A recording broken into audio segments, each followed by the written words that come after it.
I will introduce myself to some of you who don't know me. My name is Bill Lee, and I am a businessman. I run an HVAC and plumbing and electrical business. We employ, it's called Lee Company. We employ about 1,200, mostly plumbers and pipe fitters and welders and electricians. I actually have a master plumber's license myself, and am privileged to be in that construction and service business that my family's been involved in for 75 years. I'm also a cattleman. I live on a 5th generation Hereford cattle farm. We have about 400 Hereford cattle, and we sell meat to farmers markets and restaurants. I'm a guy who has, I've never run for office, never worked in the government, but there's a bit of a story about why I ended up in this unlikely place of running for governor in Tennessee.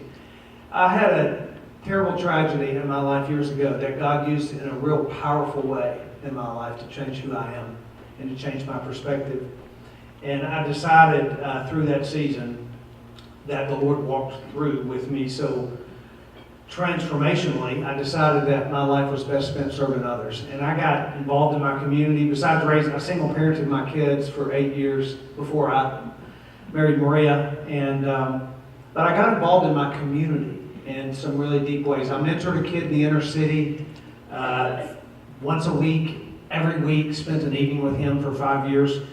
And that kid taught me a lot about life, but I learned a lot about education. And what I learned from him is that public education can transform the life of a child. As I moved him from a failing school into another school and his trajectory changed.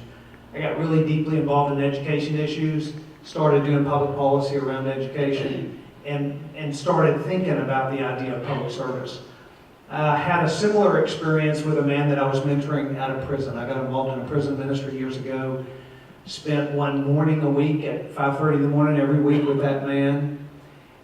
He too spoke into my life in a powerful way, but I became passionate about reentry, recidivism, sentencing reform, things that most of us don't deal with every day, but that profoundly impact the public safety of our state. And I had done some work, and I did some public policy work around that. I know that for 30 years we've left vocational, technical, and agricultural education of our school system, and a lot of people talk about that, but I've been living it my whole life. We started a training school 10 years ago and have educated 1,000 people in the trades in the last 10 years. I know we need that all across the state, and I know how to do it. The last thing I'll share that we're really just in the middle of is what I'll call a Faith in Tennessee tour. Maria and I are on that tour now. My faith in Christ is the most important thing in my life, and that will never change. And I also believe that the voice of the faithful has been made to feel increasingly unwelcome in this country, and especially in the public square.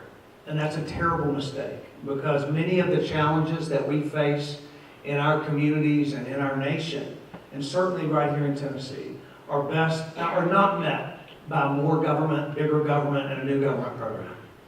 They are solved by government creating an environment where faith, family, community, where faith-based nonprofits and community organizations can do the work that they do best. And we visited about 30 faith-based nonprofits across the state in the last several months, just to bring awareness to that fact that when I'm governor, we're going to have an office of faith-based initiatives to help create that.